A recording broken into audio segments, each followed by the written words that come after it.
Atas petunjuk penyelamat kita dan menurut ajaran ilahi, maka beranilah kita bernyanyi. Bapa kami yang ada di surga, dimuliakanlah namamu. Saudara-saudara terkasih, selamat pagi, salam sehat, salam sabda siap saji. Selasa 14 September 2021, di mana kita merayakan pesta salib suci. Marilah kita berdoa dalam nama Bapa, Putra, dan Roh Kudus. Amin. Ya Allah, Engkau menghendaki Putra Tunggal-Mu menanggung salib demi keselamatan umat manusia. Perkenankanlah kami yang menghormati misteri salib Putra-Mu di dunia, kelak menerima anugerah penebusan di surga. Dengan pengantaraan Yesus Kristus, Putra-Mu Tuhan kami, yang bersama dengan Dikau dalam persatuan Roh Kudus hidup dan berkuasa Allah sepanjang segala masa. Amin. Tuhan bersamamu dan bersama rohmu. Inilah Injil Yesus Kristus menurut Yohanes. Dimuliakanlah Tuhan. Yohanes bab 3 ayat 3 sampai dengan 17. Dalam percakapannya dengan Nikodemus, Yesus berkata, "Tidak ada seorang pun yang telah naik ke surga selain Dia yang turun dari surga, yaitu Anak Manusia. Dan sama seperti Musa meninggikan ular di padang gurun, demikian juga Anak Manusia harus ditinggikan, supaya setiap orang yang percaya kepadanya beroleh hidup yang kekal. Karena begitu besar kasih Allah akan dunia ini, sehingga Ia telah mengaruniakan Anaknya yang tunggal, supaya setiap orang beroleh hidup yang kekal. Sebab Allah mengutus Anaknya ke dalam dunia, bukan untuk menghakimi dunia, melainkan untuk menyelamatkannya." Demikianlah sabda Tuhan. Terpujilah Kristus. Saudara-saudaraku terkasih, salib adalah hukuman terberat pada zaman penjajahan Romawi bagi tanah Israel, tanah Palestina, tanah yang kita kenal, tanah suci, Holy Land. Orang-orang yang melawan pemerintah yang menghasut rakyat, maka hukumannya adalah salib. Adalah Yesus putra Maria yang lahir di Betlehem, besar di kota Nazaret, dibaptis di Sungai Yordan, mewartakan kabar gembira dengan berkhotbah, dengan memanggil para murid, kemudian mempersiapkan para murid menjadi pemimpin-pemimpin iman, menyembuhkan orang-orang sakit juga pada hari Sabat. Justru itulah yang menjadi permasalahan. Hari Sabat bagi orang Yahudi adalah hari kudus, di mana orang tidak boleh melakukan kegiatan kecuali membaca kitab Taurat. Hukum sudah baku dan kaku, tetapi Yesus melihat dengan cara yang berbeda. Banyak orang yang sakit yang tidak dapat disembuhkan karena orang berkerumun. Mereka tidak bisa berjumpa dengan Yesus secara pribadi, maka Yesus menyempatkan diri pada hari Sabat itu. Dengan pemikiran orang-orang pergi ke bait Allah berdoa, dan Dia bisa menyembuhkan mereka yang menunggu kesembuhan. Alih-alih bukan pujian yang didapatkan Yesus, tetapi caci maki, konkurensi, iri hati, bahkan membuat program kejahatan untuk menyalibkan Yesus karena Yesus melanggar hukum Taurat. Demikian pula dalam khotbah-khotbahnya Yesus senantiasa membicarakan tentang siapakah dia, yaitu anak manusia. Maka Yesus disangka menghujat Allah. Maka mereka kemudian bersekongkol menjebloskan Yesus untuk disalibkan. Maka pada zaman Pilatus, Yesus disalibkan. Yesus dihukum mati. Namun sebelum terjadi semuanya itu, Yesus sudah mempersiapkan ke-12 murid.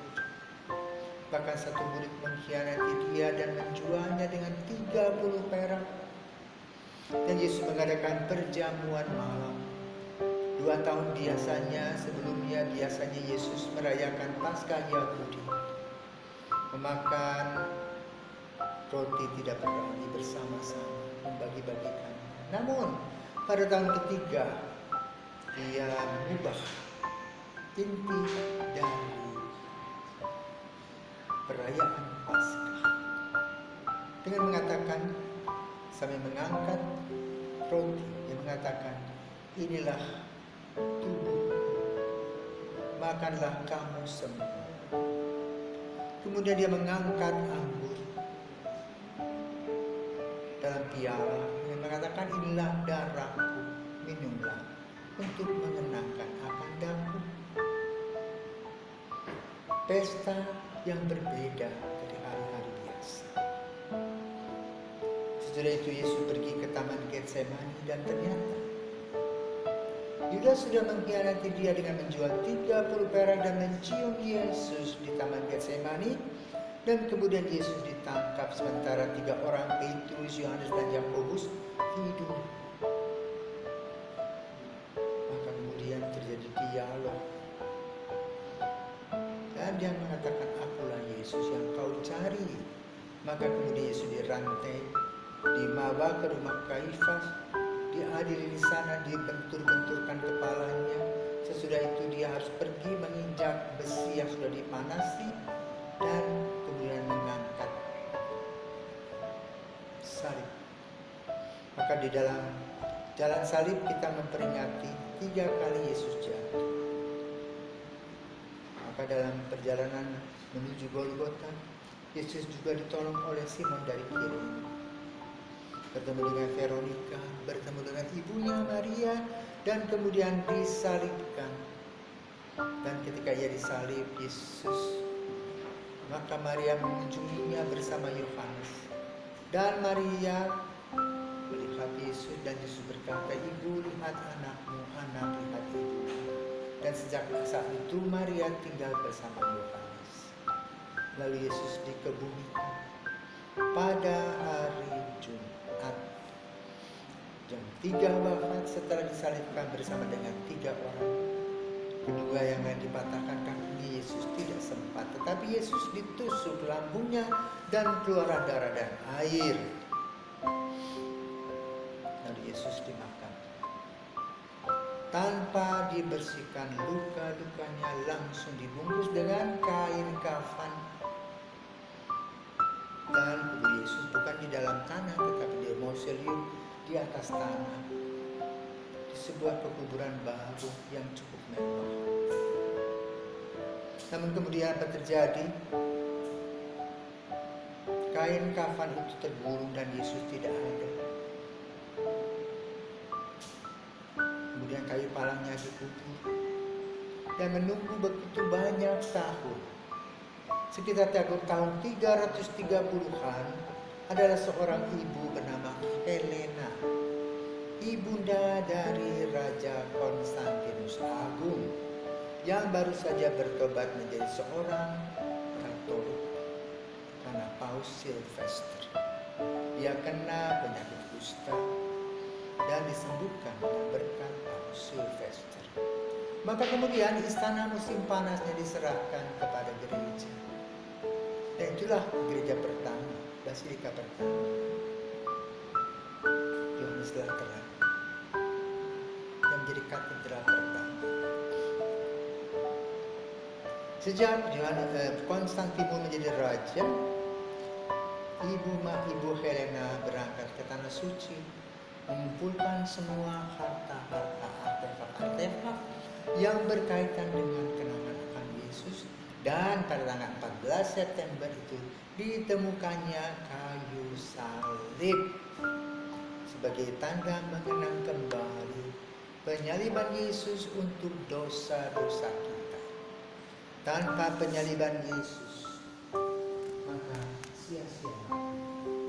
Tetapi dengan Yesus disalibkan, maka lahirlah kebangkitan. Karena itu di dalam Gereja Katolik, salib itu ada korpusnya untuk mengenang kembali jasad Yesus yang dipaku di kayu salib. Di mana ada beberapa juga pandangan bahwa Yesus tidak disalibkan, diganti oleh muridnya yang lain, karena Yesus ketika ditangkap di Getsemani terbang naik ke surga. Tetapi keyakinan kita sebagai seorang pengikut Yesus dalam Gereja Katolik percaya bahwa Yesus disalibkan untuk kebangkitan, untuk menebus dosa-dosa kita. Maka pada hari ini kita merayakan pesta salib suci. Itu bacaan berkaitan dengan Nikodemus. Itu iman yang tumbuh dalam diri seseorang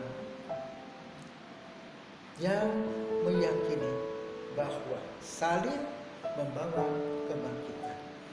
Kesulitan-kesulitan yang kita hadapi membawa kepada kita kebahagiaan.